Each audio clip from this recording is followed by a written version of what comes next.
Good evening from Vietnam. Good morning to you, Brian. Thanks a lot for seeing me and sharing your stories again with our global audience. And on behalf of the listeners around the world, we want to say thank you to you.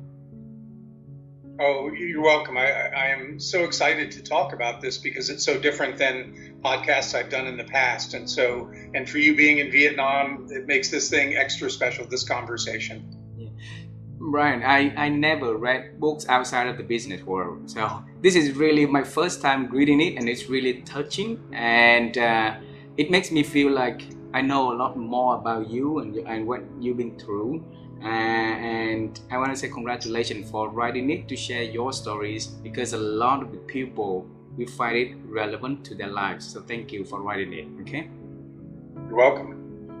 And father and son related relationship is really important. And I want to bring you back to the original of why you decided to write this book, his story, my story, our story.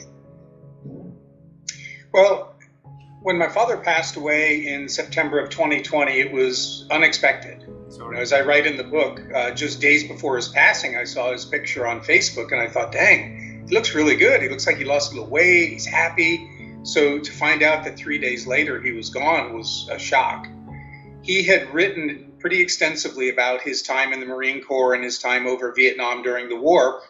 And as I read through that and really was reflecting with his passing, I started to get the idea that I would like to put together a book. And my first thought was to help Marines perhaps avoid the mistakes he made, to help the Marine families understand that person in their life and perhaps bring them together.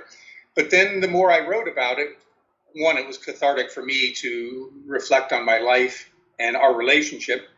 But I also started to realize I think any father and son would benefit from this book because there's always a natural tension there, I think, between many fathers and sons. Yeah, absolutely, absolutely. Like I share with you, from period to period, I also had some tension with my father, and so, but two of us trying to work it out well together. And in your situation, it was you in the many first year, right? Try to understand the situation, try to make right of it. So tell us a little bit about the history. Is that okay? Sure. So my father was born in New York State, son of an alcoholic father who was really, really intelligent. He was a college professor, and so he was very hard on the boys. Said boys, there were 6 boys and 1 girl. And my father just had a lot of conflict with him. And so he decided he would go in the Marines after he graduated from college. And I remember my uncle saying that the whole time that my father was over in Vietnam, my grandfather didn't drink. Oh. But as soon as he got back home, he hit the bottle again. So there was this tension between them. And then, of course, experiencing what he did in the war and PTSD, it was really hard on my mom. And it was hard on us as a family. But I was so young, I wasn't catching as much as my sister, who's a little bit older. But it was really difficult. And because I don't think he worked on his demons, he was unable to work on marriage. The marriage ultimately dissolved. But he did end up marrying somebody, my stepmom, Jo, who he was with for 38 years. And by the end of his life, he was a different man. And we had got to the point where we were able to reconcile our relationship. So I was really pleased about that. Yes, I'm pleased about that one too. During that, there was many conversation in between that you and him got into even further conflicts. When you ask him about the faith and stuff like that. So why did you drive yourself to get into that conversation like that, Brian? Well, growing up, I admired my dad. I mean, he was a Marine. He was always in shape. He's a good-looking guy. He was super successful in business. I remember thinking when I was probably like 12 years old, I wonder why Dad doesn't run for president. I mean, I had that much admiration for him. And even as I got older and I knew some of the things that had transpired between he and my mom, it didn't hurt my image of him. I remember at his 50th birthday, just so proud to be his son. But there came a point in time where my life was changing, and it was because my wife and I were very involved in church, and both of us were changing and just experiencing our faith in a way we never had before. And when I was inviting him to stick around on my 30th birthday, the following Sunday was Easter, and I thought, well, that's pretty non-confrontational. Go to church on Easter. Many people only go to church on Christmas and Easter. But his refusal just made me think, like, why? And so I started pressing him, like, why? Why won't you just stick around and go to church with us? And at one point he said, look, I don't have any reasons. I just don't want to go. Well, as I kind of pressed the conversation, he finally said, I have my reasons. So I said, what are they? And he refused to talk about it. And he got so angry that he started swearing at me and he hung up. And at that point, that is where everything changed. Because it felt like all the stuff I knew in my head dropped into my heart. And I was really angry. And it was that really started causing me to press him and find out answers. And I was asking hard questions. Why did you cheat on mom? Why did you hit mom? What about this? What about that? And I know those weren't comfortable things for him to talk about, but I felt like I needed to understand that because that impacted who I was and would continue to impact who I am through the course of my life. And so it was very difficult for a number of years, but by the grace of God, we got through it. And again, we reconciled and we had a very good relationship at the time of his passing and for many years prior to that too. So your mom, Anne, when you wrote about this book, it seems like was you happy when you wrote this book? Parts were happy and parts were sad. At first, I was looking at it just factually. Here's what happened. But when I found myself talking about parts of the book to people, I would just, all of a sudden, I might start crying. No rhyme or reason. Sometimes I share the same story with somebody else and I don't. So I'm not sure like what goes on inside me that causes that. But it was really good to reflect on the entirety of my life and try to understand who I am and why I'm the way that I am. And my wife and daughter knew about the book as I was writing it. My daughter, when she read it, we went out to lunch the next day and I said, so what did you think? And she goes, I cried. Aww. And I said, would you have cried if it wasn't about me? And she goes, yeah, I think I would have. But just knowing me and then really understanding what went on brought her to tears. And that meant a lot to me. We ended up having a wonderful conversation. And so I look at that conversation, how she knows me so much more deeply, and that's going to be a good thing for her. Situations like that make having written this book so worth it. Brian, normally when a kid, went through environment like you had, right, seems to have a lot of trauma themselves also, but you seem to be very, be able to separate the issue and still focus on the traditional of the Ahearn family of education and stuff like that, right, and try to do things differently. So I want to bring you back in time, what inside of your head to make sure that you're not going to fall into the same mistake as your father, and then you raise a family beautifully like that. Well, you saw when you read the book, and if anybody listening picks up the book, there's extensive writing from my father and his time in the Marine Corps in Vietnam. But there's also extensive writing from me because I had to keep journals when I was in high school. Yeah. So I literally, as you saw, have what I wrote the morning after my parents had their final fight, and it was dishes breaking and screaming and yelling, and then a week later when my dad moved out. And it was so interesting to me to read that, because I didn't have to try to remember what it was like. I had it in black and white the day after.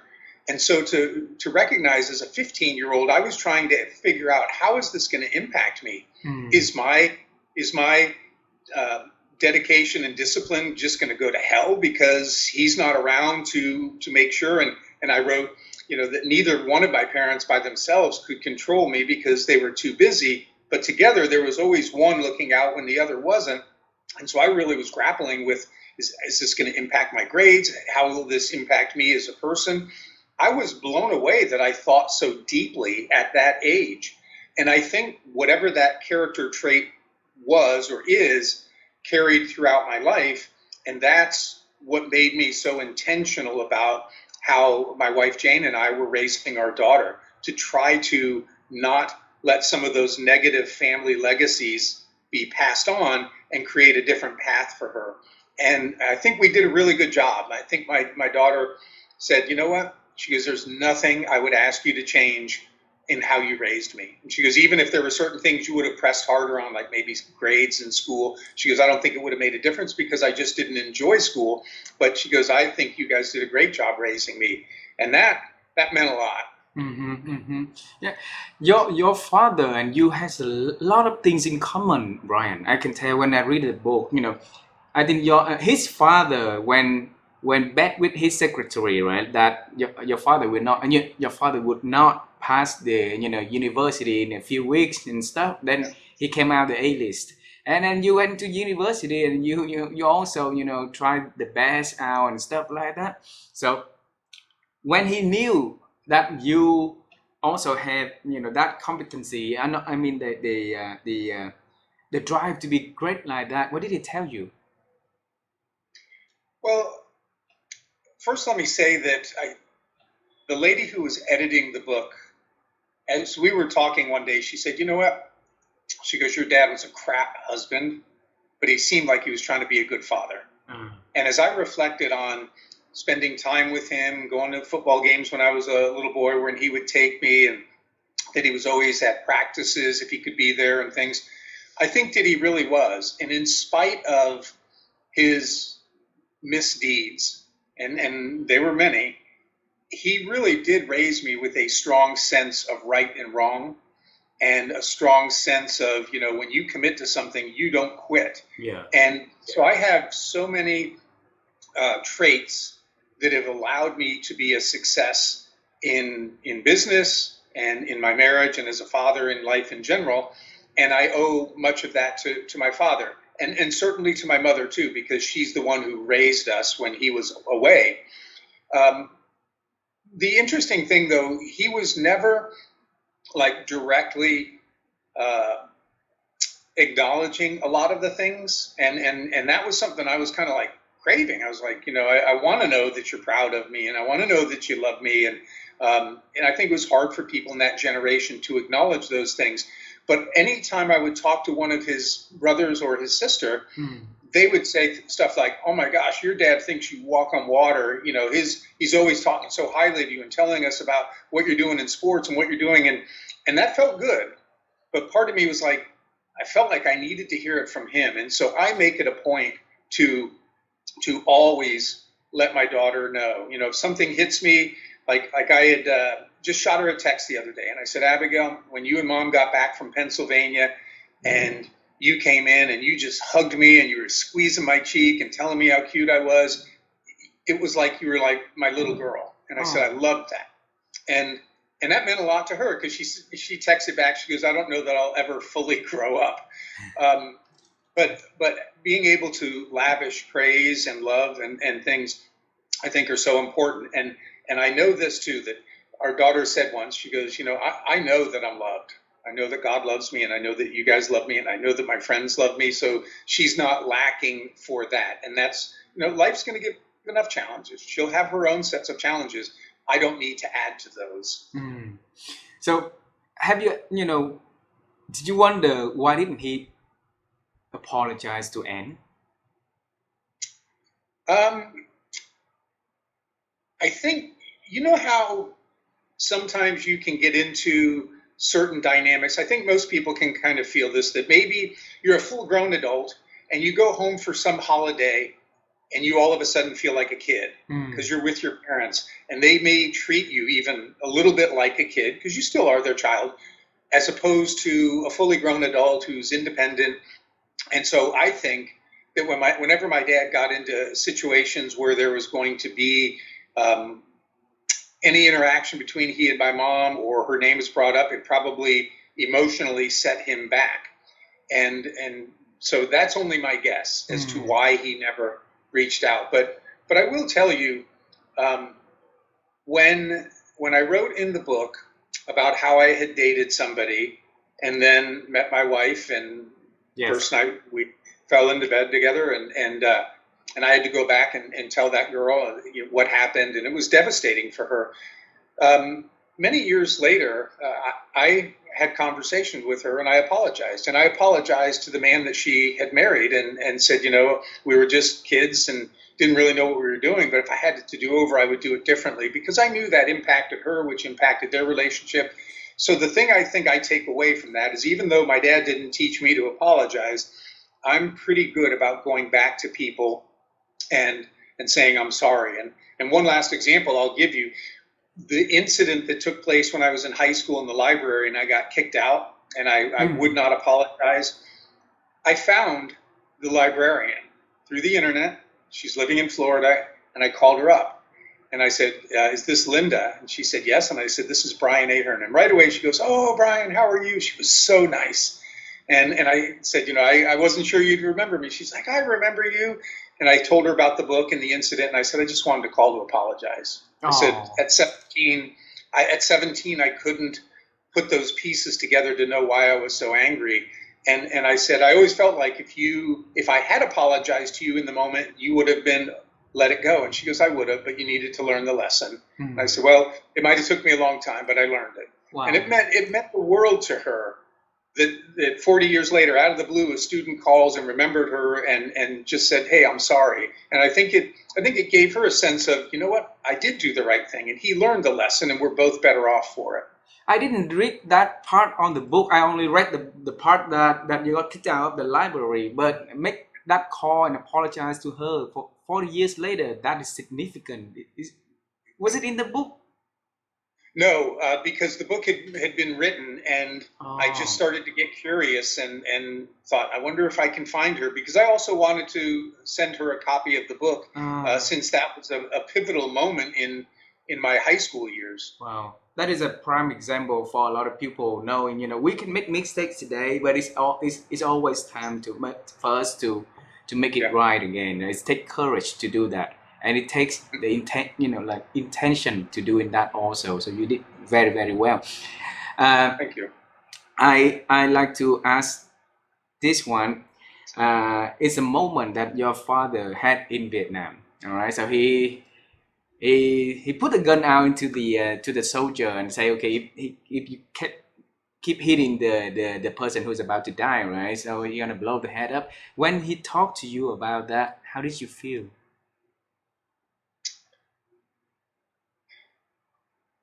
This is one of those moments where I didn't have to say anything. I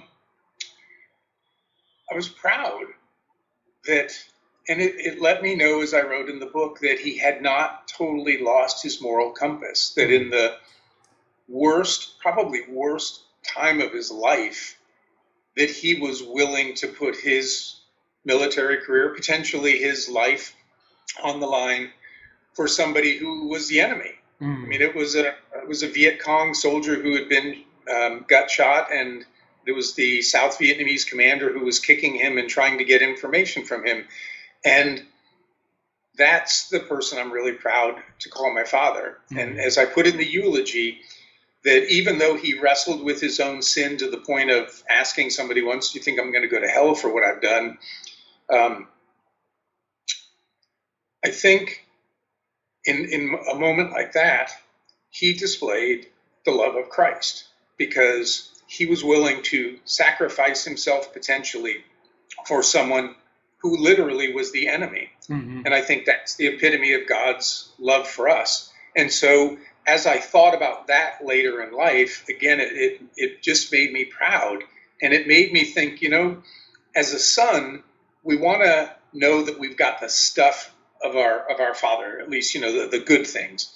And I want to believe that I'm the kind of person who will step in no matter what the cost if somebody needs help. And that gave me confidence that, you know what, I've got his DNA. I will be that person. Yeah. And so those were part of the reasons it was so important to have these conversations, because it's made me a better person. And I want to make my daughter a better person. And I hope when she has children that her children are better than she was, and the world continues to get better because we're trying to give people the best parts of us and block off the parts that are negative and not pass them on. Did he know, or anyone in the family know about PTSD back then that he might have it? No, and so one of his living brothers wrote me shortly after he had read the book, and he said, when your dad came home from the war, we just thought he was unaffected. He was our hero. He was doing great in business. You guys moved off to California, which probably seemed glorious to them back in the late 60s. And so he said, we were so far removed from anything. We had no idea about the infidelity and the physical abuse and just the other things that were going on. And his other brother said the same thing. His other brother told me once, he said, I never, ever knew that your father hit your mother. And he said, and if I had, I would have said something. I would have stepped in and done whatever I had to do. He goes, because it's not right. So somehow all of that was shielded from everybody, and it gave them the idea that he was doing great. But as he put it in the book, PTSD is real, and you deal with it every day. And he, early in his life, it was coming out in really negative behaviors, but later in life, he seemed to be okay and kind of reconcile things and was a very different person. Did you ever ask Joe, what did she do well that that can help changing your father? I think she plays a very important part on the part of living with him, though. Yeah. Well, I'll say about Joe that we're in about 6 or 7 days. My wife and I are going to go down to Florida and spend a few weeks with her. When she read the book, she really was taken back and a little bit sad, because she said, I never knew any of that about your father and your mother. And so she was kind of shocked. But it made sense then. She made a comment to him once, when she was around his brothers, who were just so much fun, and maybe looking at old photos. And she said, oh, I wish I would have known you back then. And very matter-of-factly, he just said, no, you don't. No, you don't. Because he knew who he had been. So she had no clue. And when I asked her about, because my dad very clearly wrote that she helped him overcome the demons, she was kind of like, I don't know what I did. I think that the stuff that was happening between my dad and my mom was so tangled, there was no way my mom was going to be able to help him, because she was the one who was the object of the abuse, and she's the one who was having to suffer through the infidelity. It would be very hard to be loving and full of grace when you're the one who's catching all of that. But I think Joe is just a very kind and empathetic person, and she probably just listened. And as my dad would reveal things and probably then reveal a little more and realized it was safe, I think he started talking about things that he had never told anybody. The things that he told me, one of his brothers said, your dad never told me any of that. So even his own flesh and blood, he wasn't talking to. So I think that's what happened. I think Joe just was herself. She just thought, I'm not doing anything out of the ordinary. She just was being who she is. But he felt safe and was able to open up and let a little air out of that balloon that was probably about to pop. I have a few last questions for this conversation, Brian. All right. And now it's related to you again in terms of the works that you are doing. All right. So I think it's your life, throughout your life, you're trying to have the influence, on your father, for him to recognize you and stuff like that. But things didn't work out well back then, probably because of the skill set, but probably because of the views differently. So was that the relationship with him set forth for you to, after working for corporate life and then going solo at the moment, you chose to be expert in the field of influence? Well, it was interesting that it was around the same time that my father left his corporate job. He was, I think, 54. I was 55 when I decided to step away. He tried to make a go of it, doing some consulting, and that really didn't go anywhere. And so truthfully, I feel like with my business, I'm like, okay, here's something where I did exceed Dad. And not in a I want to put you down kind of way, but he was such a big personality. He's the guy you walked in the room, or when he walks in the room, you know he's there. Stories, all this stuff, and so it felt kind of hard to measure up to that. And he did so well in school. He did really well in business. So there is a part of me that feels like I'm really happy that I have done better than you did when you stepped away and you tried to form something. Doesn't make me a better person. And I would hope that he would look and say, you know what, I'm happy that you did it better than I did. Because if my daughter goes and exceeds what I do, I'll be happy for her. Like so many athletes say when they ask, how do you feel that your record was broken? And they're like, great. Records are meant to be broken. They're there to give people markers to go after. And so in one sense, my dad gave me a great marker to go after in terms of his success in business. And it was a challenge when I stepped out as an entrepreneur, but things are going incredibly well. And so I'm very happy about that. But I also would acknowledge the discipline and the things that he taught me. I was able to take those and utilize them to help my business. I was able to figure that out. And some people never do figure out how to take like the discipline of athletics and apply it to business. But I was able to take much of what he taught me and turn it into something really good. I have two last questions, okay? So if you look at the whole situation like this and you have an advice for the listeners who may be in a tension between father and son, what advice would you give to them? I think I might have pushed a little bit too hard. I didn't think I was early on, but the intensity of my father's anger and hanging up and some of the things that he said were probably poking at him more than I realized, right? If I bruise my arm and you come up and poke it, I might be like, how? Whereas in a normal day, I wouldn't be. And so I think those things that I was asking, I didn't understand how hard it must be for him to talk about those things. So a piece of advice would be to try to empathize with that other person, to maybe a little more tactfully lean into and explore those things. And I will give you one example of how I try to do this now. I had an Uber driver not too long ago. He was taking me to the airport, and I could tell from his accent and his name that he was not from the United States. So I asked him a question that I ask a lot of Uber drivers. And after I said, oh, so where are you from originally? And he told me Cameroon. Oh. I said, I'm going to ask you a question, and if you're not comfortable, you don't need to answer it. And whatever you tell me, you will not offend me. I really want to know.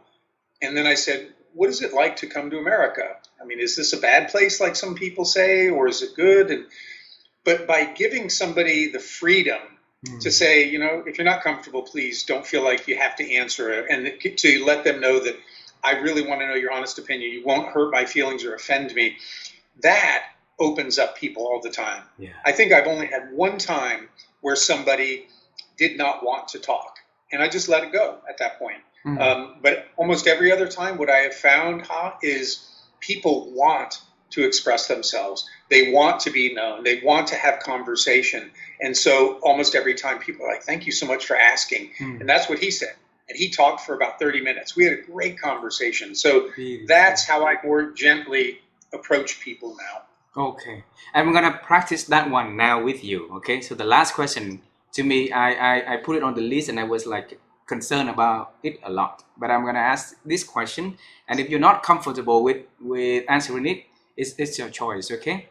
So imagine if you were in the hospital the day that he got the operation, all right, the surgery, and you knew that he's not going to pass, the next day. So what would you say to him? So, first of all, when you say the surgery, are you talking about when he went in for some heart surgery? No, because I remember in the book that Joe called you that he didn't make it for a small minor surgery or something like that in the hospital, right? Well, when she called me, she let me know that he had passed. Ah. So let's imagine Yes. that there is surgery, and so the question again is, what would you tell him? What would you tell him? I would have said, Dad, I love you and I forgive you. Because I never uttered the words, I forgive you.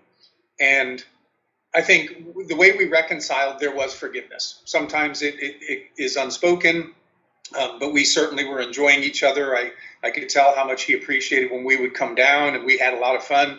But I never uttered the words. And I would have liked to have looked at him and just said, Dad, I've thought about it all, and I forgive you.